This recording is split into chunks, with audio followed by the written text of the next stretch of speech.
Vous êtes bien sur Flora TV News et bienvenue dans votre journal d'information. Une nouvelle page sombre s'écrit dans l'est de la République démocratique du Congo. Le sang coule, les villes tombent, les civils fuient, pendant que les grandes figures du pouvoir bougent leurs pions dans l'ombre et Kabila à Bukavu. Préparez-vous, car ce que vous allez entendre dépasse la fiction. RDC. Guerre ou stratégie. Les vérités cachées de l'Est. L'enfer à Bwito. Le feu et le sang. Mardi 24 juin. À l'aube, dans la chefferie de Bwito, territoire de Rutshuru, c'est l'apocalypse. Les rebelles du M23 et les miliciens Wazalendo de Dominique Ndaruhutse s'affrontent dans des combats d'une rare intensité. Bibfura et Kanyatsi, des villages paisibles du groupement de Bukombo, sont transformés en champs de guerre. 6 heures du matin. Les premières détonations d'armes lourdes secouent la région. Panique totale. Les familles fuient en masse vers Machango et Mweso, mais le danger rôde encore. Un bilan insoutenable. Des dizaines de civils tués, des maisons calcinées, des hôpitaux touchés. Le cauchemar est total. L'accès aux champs? Impossible. La famine menace. Selon l'armée congolaise, un véritable massacre a eu lieu le 22 juin à Munzinzi, au sud Kivu.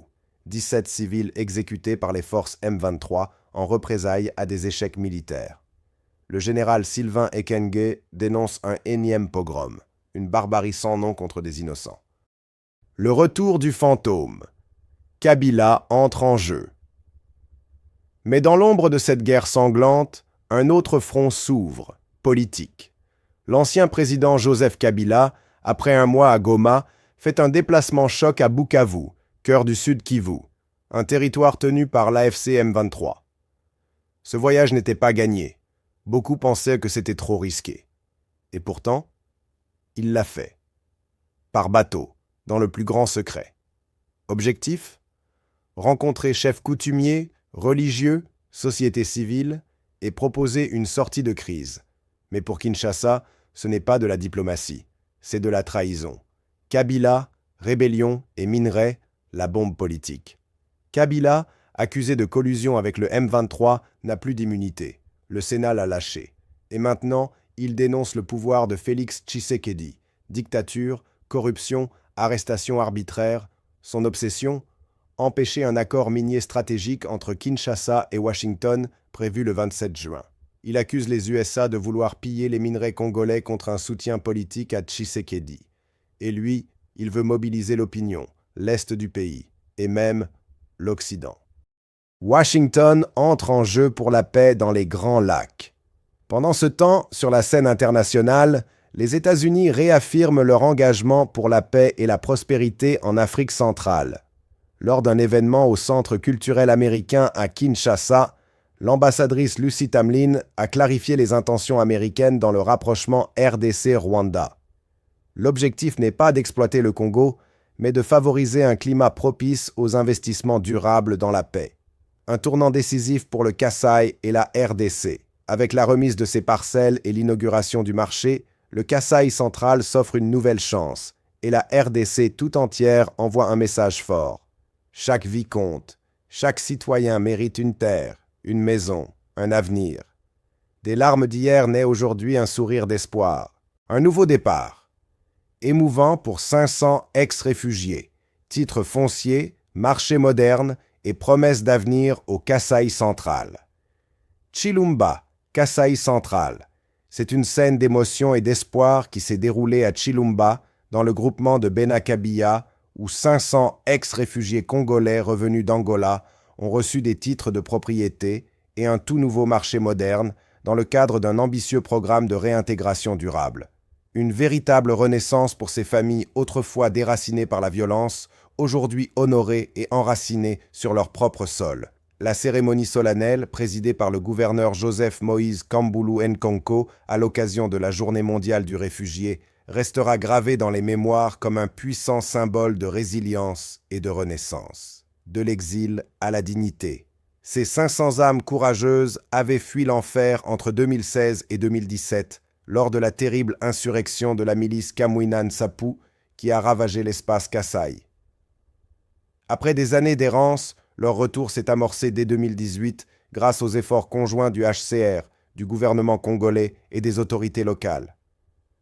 Aujourd'hui, ce n'est plus seulement un retour, c'est une reconquête de la vie, de la paix et de l'espoir. Des titres fonciers comme passeport pour l'avenir. Chaque bénéficiaire a reçu un titre parcellaire officiel, fruit d'un lotissement soigneusement aménagé à Chilumba, dans une zone entièrement viabilisée pour garantir leur réinsertion dans la dignité. L'abbé Eli Moulomba, de la fondation Kadima, en charge de la mise en œuvre, n'a pas caché son émotion. Ce marché est un symbole de paix et de collaboration.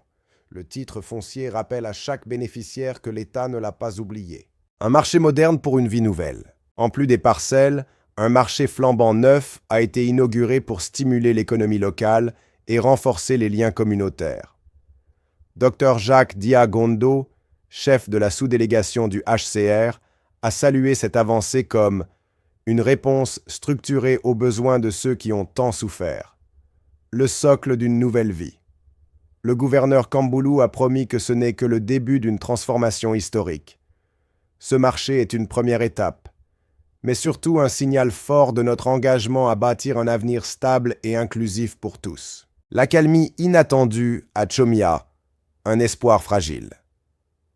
À 60 km au sud de Bunia, une lueur d'espoir. À Chomia, Mita et Bukuku, les habitants reviennent. La milice CRP de Thomas Lubanga a reculé, grâce aux opérations conjointes FARDC armée ougandaise.